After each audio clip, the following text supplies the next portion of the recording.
우리의 열심이 위험한 이유입니다.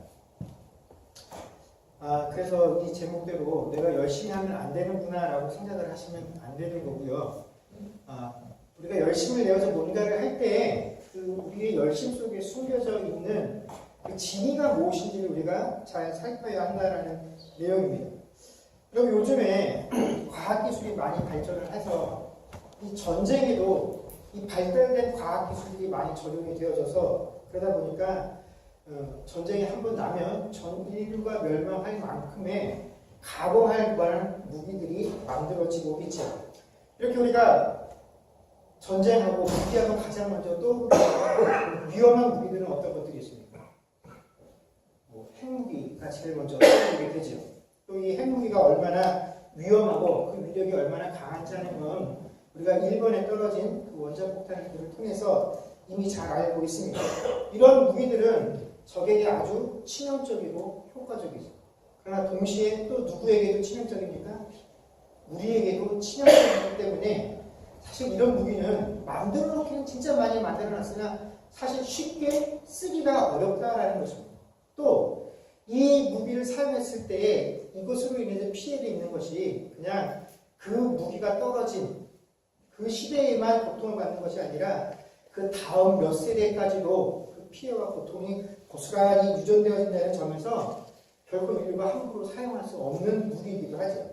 그렇다면 이런 무기 말고 실제로 우리가 많이 사용되어지는 무기들 중에서 가장 치명적이고 위협적인 무기를 고르라고 한다면 여자분들이 이런데 관심도 없으시죠? 어떤 게 있을까요? 워낙 여기는 총기 사고도 많이 나고 그래서 우리가 총이라는 것이 무섭다라는 건 아는데 물론 그 사람들에게 위협적인 무기들이 많이 있겠으나 그 중에 하나를 제가 꼽는다고 한다면 그건 바로 지뢰입니다. 지뢰는 뭐냐면 영화 같은 거에서 잘 보셨겠지만 아주 작은 물건을 가지고 대량의 적을 제압하는 데 아주 유용한 무기죠. 더군다나 이 지뢰의 특징은 어떻게 합니까? 눈에 띄지 않도록 감춰두는 특징이 있기 때문에 이것을 발견하기가 쉽지 않다는 것입니다. 사람을 겨냥하고 있는 지뢰는 흔히 대인 지뢰라고 하면 사람 남자들 주먹만한 크기가 있으면 이걸로 몇 명을 위협적으로 공격할 수가 있고 또 탱크를 한 대 붙였는데도 자동차 휠만한 크기의 지뢰 한 대가 있으면 그냥 탱크 한 대 정도는 그냥 제압을 할 수가 있습니다. 무엇보다도 이게 사람들 눈에 띄지 않게 숨겨놨기 때문에 아무리 훈련이 잘 된 군인들이라고 할지라도 이 지뢰를 다 일일이 다 탐지하고 미리 제거할 수 없는 게 이 지뢰의 가장 큰 약점이다라는 것입니다. 그래서 아무리 강력한 힘을 가지고 있는 군대라고 할지라도 그 군대가 적을 향해 나아가다가 일단 그 중에 한 명이라도 지뢰를 딱 밟으면 어떻게 되냐면 그 부대가 전체가 그 자리에 다 멈춰서야 합니다. 왜냐하면 어디에 또 지뢰가 숨겨있는지 모르기 때문에 함부로 이동을 할 수가 없죠. 그래서 그 부대가 정지해 있는 그 순간이 어떻게 됩니까? 아주 좋은 먹잇감이 되는 거죠. 피하지도 못하는 그 상황 속에서 적이 공격을 하면 그 공격을 고스란히 받아야 되기 때문에 지뢰는 꼭 지뢰가 아니더라도 이렇게 위협적이고 아주 치명적인 무기가 된다는 것입니다. 제가 하려는 것은 이 지뢰에 관한 얘기가 아니라 우리가 신앙생활을 하면 참으로 여러 가지 위협적인 요소들을 대면하면서 신앙생활을 하게 됩니다. 우리가 이렇게 대표적인 것들을 꼽자라고 한다면 아마 여러 가지가 있겠지만 불순종을 생각할 수도 있을 것이고 교만을 생각할 수도 있을 것이며 시기와 질투와 두려움과 용서하지 못하는 마음들 이 여러 가지들을 우리가 떠올리게 될 것입니다. 그래서 내가 이런 것들에 넘어지지 않도록 주의해야지. 혹시 내 마음속에 이런 감정들이 생기지 않나 하고 내 자신을 돌아보기 위해서 애쓰며 신앙생활을 한다는 것입니다. 그런데 우리가 이런 내용들은 이미 귀에 딱지기가 앉을 정도로 듣죠. 그렇기 때문에 혹시라도 내가 교만에 넘어질까, 불순종에 넘어질까, 이런 미워하는 마음에 넘어질까, 우리는 시시때때로 이런 마음들이 내게 생기지 않게 해달라고 자기 스스로를 점검합니다. 그런데 정작 이런 것들에는 유심히 잘 살펴서 문화를 통과를 했는데 정작 이 지뢰를 받는 경우처럼 너무나 작고 또 은밀하게 숨겨져 있어서 너무 우리가 중요하지 않다라고 여겨지는 그런 무방비 상태에 있다가 아무런 준비도 안 된 상태에서 갑자기 팍 밟아서는 나에게 아주 치명적인 상처를 입히게 되는, 우리 신앙에 치명타를 입히게 되는 그런 일들이 우리 신앙생활 가운데 있다라는 것입니다. 오늘 본문에도 보면 이런 일로 인해서 지독한 상처를 떠안게 된 한 사람을 우리가 대면하게 됩니다. 이 사람이 어떤 사람이냐면, 이 사람은 예수님께서 변화산에서 만났던 모세와 더불어 있었던 인물입니다. 모세가 구약에서 율법을 대표하는 인물이라고 한다면, 이 사람은 구약에 등장하는 모든 선지자를 대표하는 인물입니다. 누구겠습니까? 엘리야입니다. 여러분, 엘리야는 우리가 감히 믿음이 없어서 신앙이 어떻게 좀 잘못돼서 넘어질 만한 그런 사람이라고 우리가 결코 예상할 수 없는 사람이죠. 그러나 그가 지금 하나님 앞에 서 있는 이 엘리야의 모습은 결코 우리가 생각할 수 있는 그런 모습이 아니다라는 거죠. 오늘 우리가 읽은 본문에 앞서서 어떤 내용이 등장을 하냐면, 간단하게 요약을 하면 엘리야는 자신을 죽이려고 하는 아합 왕과 이세벨을 피해서 도망을 다니고 있는 신세였죠. 그런데 이 도망 다니는 것이 너무나 피곤해서 하나님께 뭐라고 간구하냐면, 내가 이렇게 구차하게 도망 다니느니 차라리 하나님, 내 생명을 하나님께서 취해 가십시오. 그게 더 낫겠습니다. 라고 간구를 하는 상황에까지 이르렀다라는 것입니다. 그래서 그 간구를 들으시는 하나님께서 이 엘리야를 호렙산으로 인도해 가시죠. 그리고 그 호렙산에 도착하고 한 동굴에 머물고 있을 때 바로 오늘 본문의 내용이 시작이 되어집니다. 하나님께서 이 엘리야를 찾아오셔서, 엘리야야, 네가 어찌하여 여기 있느냐라고 물으셨습니다. 그리고 그에 대한 대답이 10절이죠. 그가 대답하되, 내가 만군의 하나님 여호와께 열심히 유별하오니 이는 이스라엘 자손이 주의 언약을 버리고 주의 제단을 헐며 칼로 주의 선지자들을 죽였음이오며 오직 나만 남았거늘 그들이 내 생명을 찾아 빼앗으려 하나이다 라고 대답을 합니다. 이 말을 쉽게 표현하면 이런 거죠. 제가 하나님을 위해서 내 능력이 되는 대로 최대한으로 열심히 다해서 내가 주의 일들을 했는데, 하나님 오히려 나로 하여금 큰 낭패를 보게 하셨다라는 것입니다. 이제 이스라엘 땅에서 그래도 하나님의 선지자라고 하나님의 말씀을 대원해 줄 사람이라고는 나 하나밖에 남지 않았는데, 이 이세벨과 아합이 내 목숨을 취하려고 합니다. 도대체 어떻게 이런 일이 일어날 수 있습니까? 하나님, 내가 주를 위해서 일을 했는데 어떻게 나에게 이런 결과를 주십니까? 이것이 하나님을 위해서 일한 자에게 주시는 하나님의 합당한 보상입니까? 하고 따지는 것이 지금 이 엘리야의 대답이다라는 것이죠. 그렇다면 엘리야가 도대체 무슨 일을 했길래 이렇게 하나님 앞에 당당하게 따질 수 있었느냐? 그것은 바로 이 앞에 등장하는 열왕기상 18장의 사건으로 우리에게 이미 잘 알려진 내용이죠. 아합 왕과 그의 이방인 아내였던 이세벨이 이스라엘을 다스리고 있었던 그 시기에 이스라엘이라는 나라 전체가 왕으로부터 시작해서 백성 개개인에 이르기까지 전 국민이 합심을 해서 하나님을 배신하고 이방신이었던 바알을 섬겼습니다. 그래서 엘리야가 갈멜산에서 바알의 선지자들 450명과 자신이 대결을 해서 과연 그들이 섬기는 바알과 내가 섬기는 하나님 중에 어떠한 신이 참 신인지를 한번 가늠해보자. 이것을 우리가 백성들 앞에서 공개적으로 한번 가려보자라고 해서 대결을 하게 됩니다. 그들은 각각 자기의 신들을 위한 제단을 쌓고 이 제단 위에 불로 응답하는 것을 신호로 삼아 둘이 경쟁적으로 자신의 신들을 찾죠. 그 결과 엘리야의 제단에 불이 열어져서 하나님이 참신이다라는 것을 그 백성들이 눈으로 확인을 하게 됩니다. 자, 이 광경이 있고 난 이후에 엘리야가 그것을 보기 위해서 이 갈멜산에 모여 있었던 백성들에게 뭐라고 명령을 하냐면, 자 봐라, 하나님이 참신이시니 이 바알 선지자들을 어떻게 하라고 합니까? 다 잡아서 기손 시내 강가에서 죽이라라고 명령을 합니다. 그래서 백성들이 이 바알 선지자들을 잡아다 강가에서 다 죽이게 되죠. 여러분, 엘리야의 입장에서 봤을 때 지금 상황이 이 정도까지 흘러왔으면 이 백성들뿐만 아니라 아합, 이세벨조차도 하나님만이 참 신이다라는 사실을 알 수 있었을 것이다 라고 생각 들었습니다. 그러니 이제는 그들이 자신을 두려워하고 자신이 전하는 내용에 순종할 것이다 라고 기대를 했습니다. 내가 이제 가서 복음을 전하면 그들도 하나님의 복음 앞에 순종하고 회개하고 저 못된 이세벨 왕비도 쫓아낼 수 있을 것이다 라고 생각을 했습니다.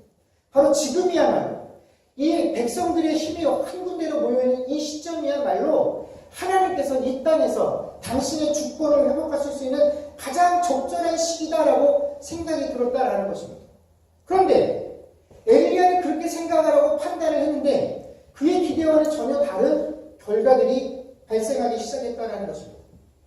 엘리야가 행한 이 모든 광경들을 본 아합 왕이 자신의 아내 이세벨에게 가서 이것을 설명합니다. 그랬더니 이세벨이 겁을 먹기는커녕 오히려 엘리야에게 사신을 보내어 그를 협박하죠. 내일까지 내가 너를 죽이지 않으면 우리 신이 나를 죽이실 것이다 라고 이야기를 했다는 것입니다. 이 말 한마디에 엘리야가 모든 전의를 상실하게 되죠. 낙심하고 절망해서는 그때부터 하나님 차라리 나를 죽여주십시오라고 하나님께 간구하는 자가 되었다라는 것입니다. 엘리야는 내가 하나님을 위해서 그토록 열심히 일하고 그 일한 결과로 만들어질 그 나라에 대한 기대와 바람이 있었는데 그 바람과 기대들이 제대로 충족되지 않자 하나님께 깊은 실망감을 느끼게 되었다라는 것입니다. 그리고 그런 낙심 속에서 하나님께 자신의 심정을 이야기하는 것이죠. 그런데 바로 이 10절 속에 드러나는 이 상실감을 통해서 엘리야가 하나님께 드렸던 이 고백 속에 우리 안에도 감추어져 있는, 그래서 잘 보이지 않고 잘 나타나지 않으나 우리가 생각지도 못했던 순간에 튀어나와서 그만 내가 밟아서 터져버리는 이 지뢰와 같은 요소들이 있다라는 것입니다. 그게 뭐냐면 바로 내가 했다라는 의식이다라는 것입니다. 내 열심이 유별하다라는 공동의식이 있다라는 것입니다. 여러분, 엘리야가 바알 선지자 450명과 갈멜산에서 했었던 그 대결은 어떤 싸움이었습니까? 그 선지자들과 내가 대결해서 누가 더 뛰어난 자인가를 보여주기 위한 것이 아니었다라는 것입니다. 그 대결을 통해서 이 엘리야가 추진했었던 것은 누가 과연 참 하나님이시냐 하는 것이었다. 그리고 그 사실은 이 만 백성들 앞에서 보여지게 되었다라는 것입니다. 그래서 백성들이 자신의 눈으로 확인하고 엘리야가 이 바알의 선지자들을 다 쳐 죽이라라고 명령을 했을 때 백성들이 그들을 끌어다가 죽인 것은 엘리야의 명령에 순종을 한 것이 아니라 무엇을 한 것입니까? 하나님 앞에 회개를 한 것이죠. 내 눈으로 보니까 하나님, 우리 여호와가 참 하나님이시다라는 것을 내가 알았기에 지금까지 내가 거짓으로 우리를 속였던 그 대상을 제거하는 것으로 이 백성들은 그 마음속에 하나님이 참 신이다라는 것을 이미 고백한 것입니다. 그렇다면 이미 그 대결을 통하여 하나님께서 이루시고자 했던 목적들은 이루어졌다라는 것이죠. 그것을 통해서 엘리야가 할 일도 어떻게 된 겁니까? 끝이 난 것입니다. 그런데 이 10절 속에 담겨져 있는 엘리야의 말대로라면 그는 이 모든 일들을 다 자신의 열정을 가지고 한 것이다라는 것입니다. 이 일의 결과에 대해서 내가 모든 것들을 준비했다라는 것이 바로 이 엘리야의 주장이다라는 것이죠. 하나님, 내가 목숨을 내놓고 그들 450명과 대결을 해서 이러한 결과를 만들어냈다라고 한다면 하나님께서 최종적으로 아합과 이세벨을 무너뜨려서 이 땅에 하나님 나라를 세우시는 것으로 그냥 하나님은 마침표만 찍어주시면 되는데 왜 내가 시작한 이 일에 아름다운 결과를 허락해 주시지 않느냐 하는 것. 오히려 이 담대한 일을 시작한 내가 이 이세벨을 통해서 이런 수치를, 이런 수모를 당하는 이런 결과 가운데로 나를 인도해 주셨냐 하는 것이 바로 이 엘리야의 모습이다라는 거죠. 내가 한 일을 누가 망쳤다는 것입니까? 하나님이 망쳤다라는 것입니다. 그런데 이 일을 행할 때 이 일을 지켜봤던 아합의 생각은 전혀 달랐다는 것입니다. 열왕기상 19장 1절 말씀에 보면 아합이 엘리야가 행한 모든 일과 그가 어떻게 모든 선지자를 칼로 죽였는지를 이세벨에게 말하니라고 되어 있습니다. 여러분, 이 일은 분명히 하나님께서 행하신 일이었습니다. 그런데 이 모든 과정을 지켜본 아합은 자신의 아내 이세벨에게 가서 이 이야기를 할 때 어떻게 구합니까? 하나님이 이 일을 하셨어. 하나님이 우리 선지자들을 죽였어. 그것이 아니라 누가 모든 일을 했다고요? 엘리야가 이 일을 했다라고 이야기를 한 거죠. 그러니 이세벨이 누구를 죽이겠다고 한 것입니까? 네가 했으니 네가 책임을 지라는 것입니다. 여러분, 만약에 아합이 그 광경을 보고 정말 하나님께서 이 모든 일들을 행하셨다는 것을 그가 느꼈다라고 한다면 당연히 이세벨에게 가서 하나님께서 이 일을 해야 했어. 내가 지금까지 당신의 말에 속아서 바알이 참 신인 줄 알았는데 내가 이 광경을 보니 우리 조상들이 믿었던 그 하나님이 참 신이야 라는 사실을 고백했다라고 한다면 이세벨이 하나님을 상대로 하나님께서 이 일들을 행했으니 내가 하나님을 죽이겠다라고 말하지는 못했을 것이다라는 것입니다. 그러나 인간인 엘리야 네가 이 일을 했으니 너에게 내가 이것을 보복하겠다라는 것입니다. 여러분, 우리는 신앙생활을 하면서 하나님, 내가 하나님을 위해서 이렇게 동분서주하는데 왜 나에게 이런 일들이 생기게 됩니까? 라는 의문을 가질 때가 한두 번이 아닐 것입니다. 이런 상황들로 인해서 낙심할 때가 한두 번이 아닐 것입니다. 그런데 그 질문에 대한 답은 의외로 간단합니다. 내가 했기 때문에 내가 낙심하는 것입니다. 내가 항상 좋은 결과, 내가 만족할 만한 결과, 사람들이 인정할 만한 결과를 기대하며 일하기 때문에 그 결과들이 내가 받아들일 수 없고 사람들에게 충분히 인정받지 못하기 때문에 우리는 낙심도 하게 되고 절망도 하게 된다는 것입니다. 그러나 하나님께서 하시는 일에는 낙심이 없다는 것이죠. 순간 낙심할 상황인가 절망할 타이밍인가 싶다가도 항상 하나님께서 하시는 그 일에는 그러나 그 반대의 결과들을 기다리고 있다는 것입니다. 누가복음 22장 40절에 예수님께서 하셨던 그 유명한 기도를 보면 이르시되 아버지여 만일 아버지의 뜻이거든 이 잔을 내게서 옮기시옵소서. 그러나 내 원대로 마시옵고 아버지의 원대로 되기를 원하나이다 하시니. 여러분, 예수께서 성부 하나님을 놓고 기도할 때에도 그 기도의 핵심은 뭡니까? 내 간구가 아니다라는 것입니다. 나를 통해 철저하게 하나님의 뜻이 이루어지길 원하는 것이 예수께서 보여주셨던 순종의 모습이다라는 것이죠. 여러분, 이스라엘 백성을 구원하여 내라는 하나님의 명령을 받아서 애굽의 바로 왕 앞에 섰던 이 모세는 그 앞에서 10가지 재앙을 보여줍니다. 그러나 10번째 재앙이 보여지기 전까지 그 앞에 9번의 재앙을 보여줄 때 그는 번번이 바로에게 거절을 당하게 됩니다. 그 순간, 야, 이렇게까지 했는데, 9번째 했는데, 8번째 했는데, 7번째 했는데도 그가 변화가 없어. 그 순간 낙심하고 절망할 수 있었을 것입니다. 심지어 바로를 회심시키지 못하고 바로의 마음을 얻지 못하고 발걸음을 돌려 나서는 그 모세를 향해서 동족이었던 이스라엘 백성들조차도 함께 손가락질하고 비난을 했다는 것입니다. 아마 이런 상황 속에서 이 모든 것을 자기가 하고 있다라고 느꼈다고 한다면 아마 이 모세는 낙심하고 절망했을 것입니다. 실제로 40년 전 그는 자신의 힘으로 이 자신의 동족인 이스라엘 백성들을 보호하고 도우려고 했었던 적이 있었습니다. 그러나 자신의 힘으로 그 일을 하는데 실패하고 그는 광야로 도망을 하게 되죠. 그리고 그 40년간 그는 낙심과 상실감으로 인해서 무기력한 상태로 그 40년을 보내게 됩니다. 그렇게 40년이 흐른 후에 하나님께서 그를 다시 찾아주셔서 그를 애굽 땅으로 보내셨을 때 그가 하나님께 뭐라고 대답합니까? 하나님, 제 나이가 이미 80입니다. 제가 무슨 일을 할 수 있겠습니까? 하나님, 저는 말이 어눌한 사람입니다. 저보다 똑똑한 사람에게 이 일들을 시키십시오 하고 하나님의 부르심을 거절했다라는 것입니다. 낙심하고 절망했기 때문에 그렇다라는 것이죠. 그러나 지금 자신이 하고 있는 이 모든 일들이 내 일이 아니라 누구의 일이라는 것을 그가 이제는 알고 있습니까? 하나님께서 하시는 일이라는 것을 확실하게 알고 있었기 때문에 그는 하나님께서 시키신 그 일들을 하는 과정과 또 그 일이 위해서 얻게 될 결과에 대해서 더 이상 낙심하거나 절망하지 않는 단계에 이르게 되었다는 것입니다.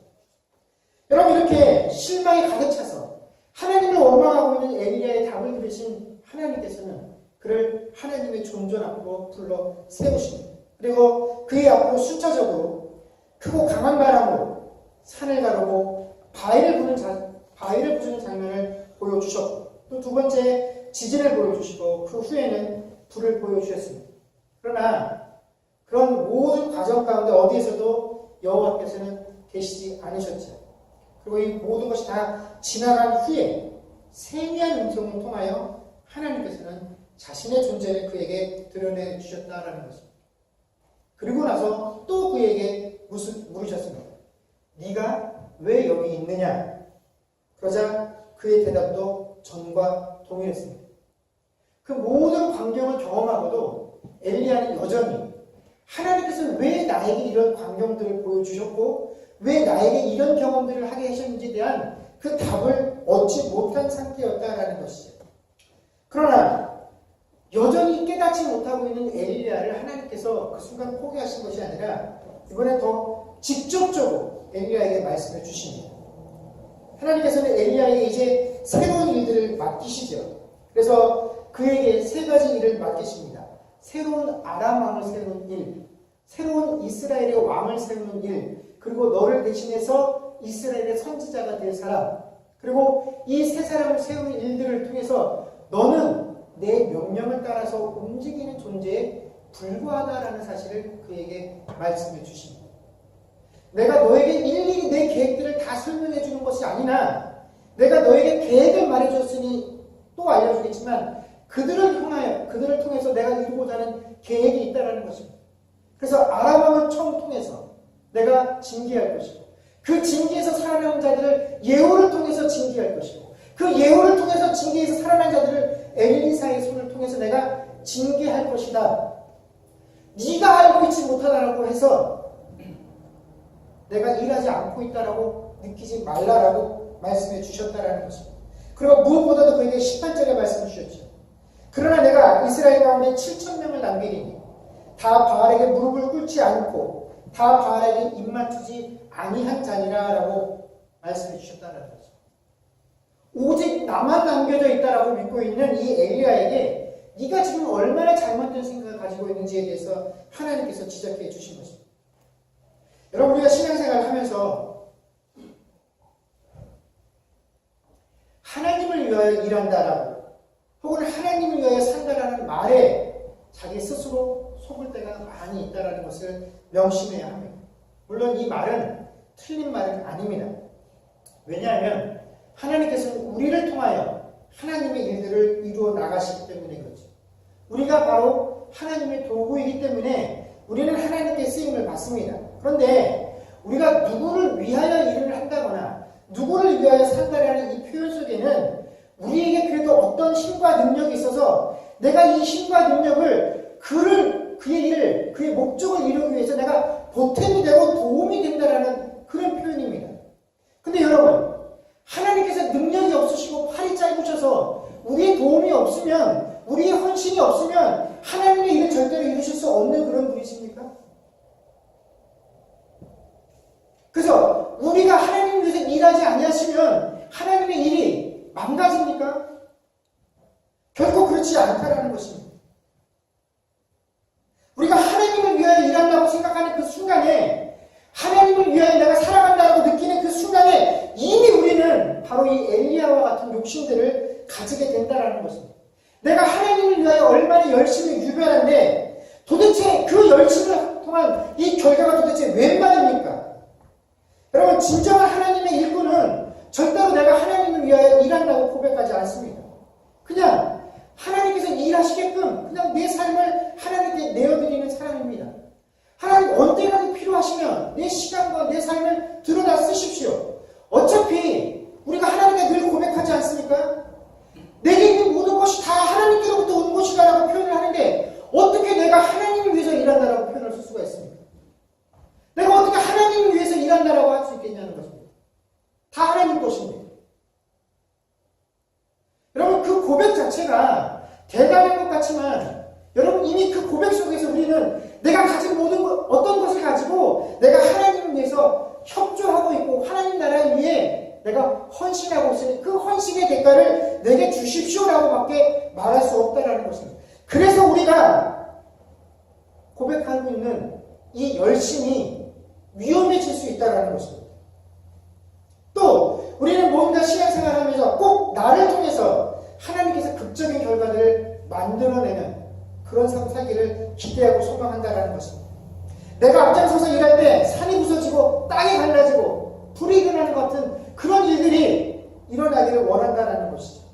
그러나 실제로 하나님은 그게 대단하고 크고 놀라운 일에 민감하신 분이 아니라 어디에 계신다고요? 세미한 음성 가운데. 이런 곳에도 하나님이 계시겠나? 하나님 그 순간에 그곳에 계십니다. 세미한 음성을 통하여 우리를 인도하시고 우리를 보살펴 주신다는 것입니다. 여러분, 엘리야가 스스로 자기 한 명만 남았다라고 말할 때 하나님께서는 7,000명이나 더 되는 사람이 남아있다라고 말씀해 주십니다. 이름이 드러나 있지 않았을 뿐이지 그 7,000명도 너하고 똑같은 내 앞에 있을 때 그냥 내 말을 기원하는 선지자야. 너도 그 7,000명 중에 한 명일 뿐이야. 너는 갈멜산에서 그 일을, 내 일을 하기 위해서 그냥 내가 너를 그 자리에 등장시켜준 것 뿐이지 그 7,000명과 비교했을 때 네가 더 특별할 것이 없다라는 것이 하나님의 말씀이다라는 거죠.